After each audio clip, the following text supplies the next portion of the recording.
ಮತ್ತ ಚಾಚೂಡ ಸುದ್ದಿನೋಡ ವಿಶೇಷ ನಮ್ಮ ಕಡೆ ಸುದ್ದಿಗ ಸ್ವಾಗತ. ಸರ್ಕಾರದ ಯಾವುದ ಯೋಜನೆ ಸಕ್ಸಸ್ ಆಗಬೇಕಂದ್ರ ಆಫೀಸರ್ಸ್ಗಳಿಗೆ ಕೆಲಸ ಮಾಡೋ ಮನಸ್ಸಿರಬೇಕು. ಅಂದಾಗ ಮಾತ್ರ ಆ ಯೋಜನೆಗಳು ಪೂರಾ ಆಕ್ಕಾವು. ಹಂಗ ಬಿಟ್ರೆ ಏನ್ ಆಕ್ಕೈತಿ ಅನ್ನೋದಕ್ಕೆ ಯಾದಗಿರಿ ಜಿಲ್ಲಾದಾಗಿನ ವಡೇಗೆರ ಹತ್ರ ಇರೋ ಈ ಕೆಲಸನ ಸಾಕ್ಷಿ. 3 ಹಳ್ಳಿಗಳಿಗೆ ಕುಡಿಯೋ ನೀರು ವ್ಯವಸ್ಥೆ ಮಾಡಾಕ ಏನಿಲ್ಲಂದ್ರೂ 3 ಕೋಟಿ ರೂಪಾಯಿ ಖರ್ಚು ಮಾಡಿ 3 ವರ್ಷ ಆದ್ರೂ ಇನ್ನ ಇಲ್ಲಿನ ಮಂದಿಗ 3 ಹನಿ ನೀರು ಸಿಗವಲ್ತು.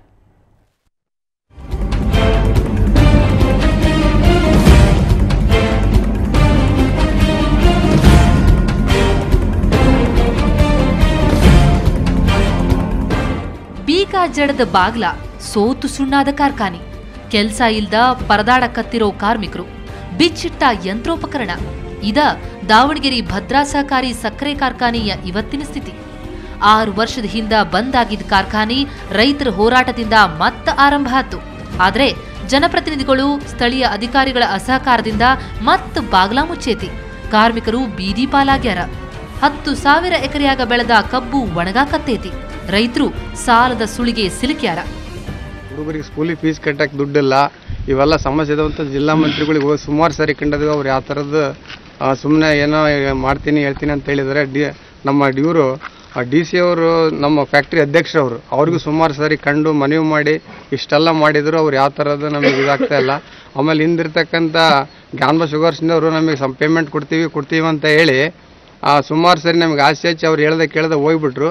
ಇವತ್ತಿನ ದಿವಸ ಕಾರ್ಮಿಕರು 300 ಜನ ಕುಟುಂಬ ಇವತ್ತು ಬೀದಿ ಪಾಲಾಗಿದೆ ಸರ್. ದಯವಿಟ್ಟು ಎಂತಿಂತಕ್ಕೂ ದುಡ್ಡು ಕೊಡ್ತಾ ಇದಾರೆ ಸರ್. 10 ಕೋಟಿ 20 ಕೋಟಿ ಸರ್ಕಾರಕ್ಕೆ ಈಗ ಒಂದು 20 ಕೋಟಿ ಕೊಡೋದೇನು 10 ಕೋಟಿ ಕೊಡೋದೇನು ದೊಡ್ಡದಲ್ಲ ಸರ್. ಇದನ್ನ ಸಂಬಂಧಪಟ್ಟಂತ ಜಿಲ್ಲಾಡಳಿತ ಏನಿದ್ರೆ ಇದರಲ್ಲಿ ಇಂಟರ್ಫಿಯರ್ ಆಗಿ ಈ ಫ್ಯಾಕ್ಟ್ರಿನ ಯಾವುದೇ ಕಾರಣಕ್ಕೆ ಮುಚ್ಚಬಾರ್ದು. ಕಾರ್ಖಾನೆ ಕಳೆದ 6 ತಿಂಗಳಿಂದ ಬಂದಾಗೈತಿ. 350 ಕಾರ್ಮಿಕರಿಗೆ ಕಳೆದ 7 ತಿಂಗಳಿಂದ 2.5 ಕೋಟಿ ಪಗಾರ ಕೊಟ್ಟಿಲ್ಲ.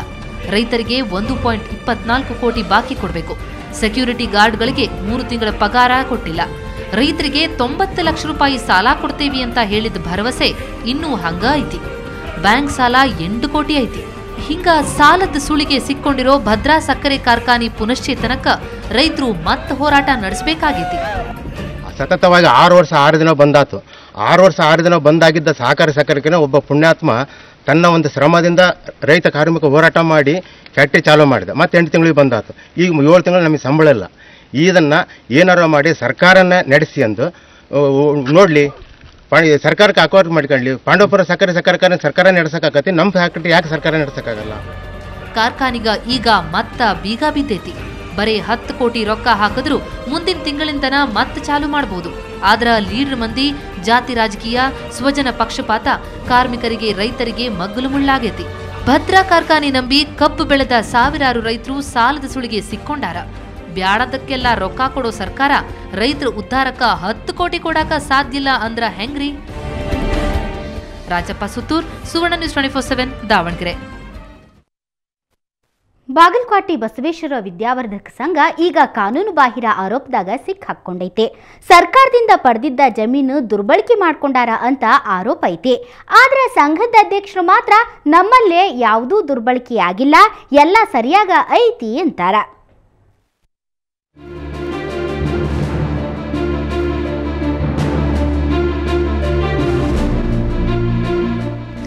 ಬಾಗಲಕೋಟೆ ಬಸವೇಶ್ವರ ವಿದ್ಯಾವರ್ಧಕ ಸಂಘದವರ ವಿರುದ್ಧ ಆರೋಪ ಕೇಳಿಬಂದೈತಿ. ಅದೇನಪ್ಪ ಅಂದ್ರ ಸರ್ಕಾರದಿಂದ ಸಾಲದ ಜೋಡಿ ರಗಡ ಸೌಲಭ್ಯಗಳನ್ನು ಪಡ್ಕೊಂಡು ಕಾನೂನು ಬಾಹಿರವಾಗಿ ನಡ್ಕೊಳ್ಳಾಕತ್ತಾರ ಅಂತ. ಹಿಂಗಂತ ಜಿಲ್ಲಾ ಪುನರ್ವಿಂಗಡಣಾ ಸಮಿತಿ ಮಾಜಿ ಅಧ್ಯಕ್ಷ TM ಹುಂಡೇಕಾರ್ ಆರೋಪ ಮಾಡ್ಯಾರ. 115 ಕೋಟಿ ರೊಕ್ಕ ಸಾಲನೂ ತಗೊಂಡದಂತ. ಇದ್ರ ಸಂಬಂಧ ಕಾಗದ ಪತ್ರಗಳನ್ನ ಕೊಟ್ಟಾರ. ಸರ್ಕಾರದ ಅನುಮತಿ ಇಲ್ದ ಬೇರೆ ಬೇರೆ ಕೆಲಸಕ್ಕ ಜಮೀನು ಬಳಸ್ಕೊಂಡಾರ ಅನ್ನೋದು ಹುಂಡೇಕಾರ್ ಆರೋಪ. ಇದ್ರ ಬಗ್ಗೆ ಸರ್ಕಾರದ ಅಧೀನ ಕಾರ್ಯದರ್ಶಿಗೆ ಪತ್ರಾನೂ ಬರ್ತಾರ. ಸರ್ಕಾರ ಸಂಬಂಧಪಟ್ಟ ಇಲಾಖೆಗೆ ತನಿಖೆ ಮಾಡಿ 4 ವಾರದಾಗ ಉತ್ತರ ಕೊಡಾಕ ಹೇಳೈತೆ.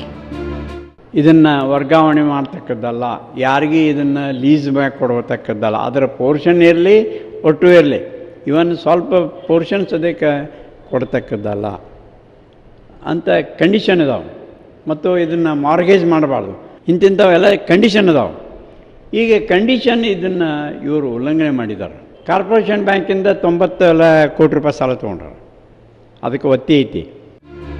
ಆದ್ರೆ ಸಂಘ ಇದೆಲ್ಲ ಸುಳ್ಳು ಅಂತ ಹೇಳೈತಿ.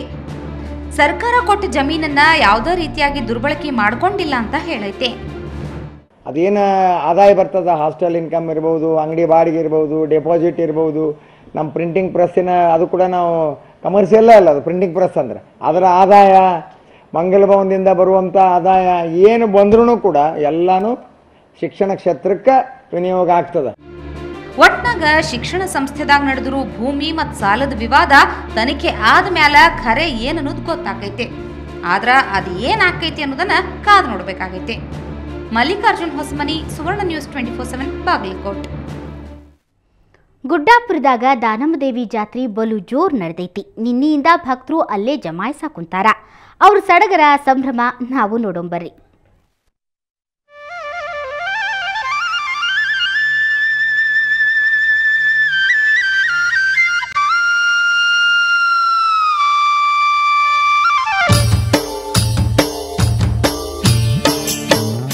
ಗುಡ್ಡಾಪುರ ದಾರಿ ತುಂಬಾ ಭಕ್ತರು ಭರ್ಪೂರ್ ತುಂಬಿದ್ರ.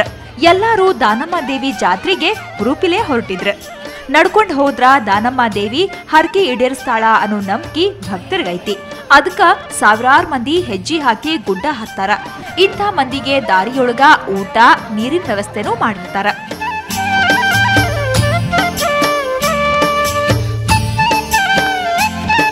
ಬಾಲ್ಕೊಟ್ಲಿಂದ ಬಂದೀವ್ರಿ. ಇಲ್ಲಿ 2ನೇ ವರ್ಷ ರೀ. ವಿಜಯಪುರದಿಂದ ಬಂದು ನಡ್ಕೊತ ಹೊಂಟೀವ್ರಿ. ಗುಡ್ಡಾಪುರ ದಾನಮ್ರಿ ಚಲೋ ಆಗೈತಿ. ನಾವು ಇಲ್ಲಿ ಬರ್ತಾ ಇದ್ದು 4 ವರ್ಷ ಆಯ್ತು. ಇಲ್ಲಿ ಏನು ಅನ್ಕೊಂಡಿದ್ದು ಸಕ್ಸಸ್ ಆಗೇ ಆಗ್ತೈತಿ. ಆದ್ರಿಂದ ಇಷ್ಟೆಲ್ಲ ಜನ ಬರ್ತಾರೆ. ಸಕ್ಸಸ್ ಆಗದೆ ಇದ್ರೆ ಯಾರು ಬರೋದಿಲ್ಲ. ಇಲ್ಲಿ ಸಕ್ಸಸ್ ಆದ್ರೆ ಬರ್ತಾರ. ನಾವು ಅನ್ಕೊಂಡಿದ್ದು ಆಗೈತಿ. ನಾವು ಇನ್ನೂ 1 ವರ್ಷ ಬರ್ಬೇಕು. ಒಟ್ಟು 5 ವರ್ಷ ಬರ್ತೀನಿ ಅಂತ ಬೇಡ್ಕೊಂಡಿವಿ. ಗುಡ್ಡಾಪುರ ಮಹಾರಾಷ್ಟ್ರದ ಸಾಂಗ್ಲಿ ಜಿಲ್ದಾಗ ಐತಿ. ಗಡಿ ಭಾಗದಾಗ ಇರೋ ದಾನಮ್ಮ ದೇವಿಗೆ ಕರ್ನಾಟಕದಾಗ ಬಾಳ ಭಕ್ತರದಾರ. ಮಕ್ಕಳಿಂದ ಹಿಡಿದು ವಯಸ್ಸಾದವರು ನಡ್ಕೊಂಡ್ ಬಂದು ಹರಕೆ ತೀರಿಸ್ತಾರ. ಚಟ್ಟಿ ಅಮಾವಾಸ್ಯೆ ದಿವಸ ದಾನಮ್ಮ ದೇವಿ ರಥೋತ್ಸವ ನಡಿತೈತಿ. ಇದ್ರಾಗ ಲಕ್ಷಗಟ್ಲೆ ಮಂದಿ ಭಾಗಿಯಾಗ್ತಾರ.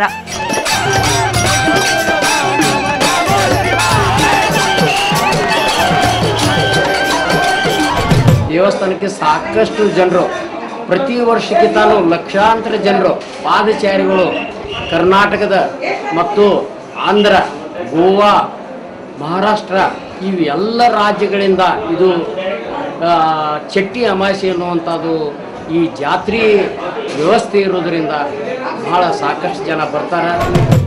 12ನೇ ಶತಮಾನದಾಗ ಲಿಂಗಮ್ಮ ಅನ್ನೋ ಗೃಹಿಣಿ ಬಸವಣ್ಣವರ ಪ್ರಭಾವಕ್ಕೊಳಗಾಗಿದ್ಲು. ಆಕಿ ದಾಸೋಹ ಮಾಡಿ ದಾನಮ್ಮ ಅಂತನ ಫೇಮಸ್ ಆಗ್ಯಾಳ. ಈಗ ದಾನಮ್ಮಗ ಲಕ್ಷಗಟ್ಲೆ ಭಕ್ತರದಾರ. ಮಹಾರಾಷ್ಟ್ರದ ಗಡಿಯೊಳಗಿದ್ರು ಯಾವ್ದ ಗದ್ಲ ಇಲ್ದ ಬಾಂಧವ್ಯಕ್ಕ ಹೆಸರಾಗ್ಯಾಳ.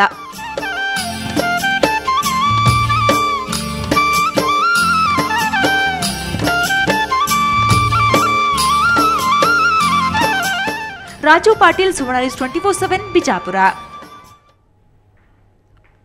ಮತಲಂಚ ಪ್ರಕರಣನ ಹೊರಗೆ ತಂದು ಜೈಲಿಗೆ ಹೋಗಿದ್ರು ಅಡ್ವಾಣಿ ಸಾಹೇಬ್ರ ಆಪ್ತ ಸುಧೀಂದ್ರ ಕುಲಕರ್ಣಿ ಅವರು. ಜೈಲಿನೊಳಗ ಅವ್ರ ಅನುಭವ ಹ್ಯಾಂಗಿತ್ತು ಅನ್ನೋದ್ರ ಬಗ್ಗೆ ಅವರ ಬರ್ತಾರ. ಅದು ನಾಳೆ ಬರೋ ಕನ್ನಡ ಪ್ರಭದಾಗ ಪ್ರಕಟ ಆಗ್ತೈತಿ. ತಪ್ಪದ ಹೋದ್ರಿ. ಪ್ರಭದಲ್ಲಿ ವಿಶೇಷ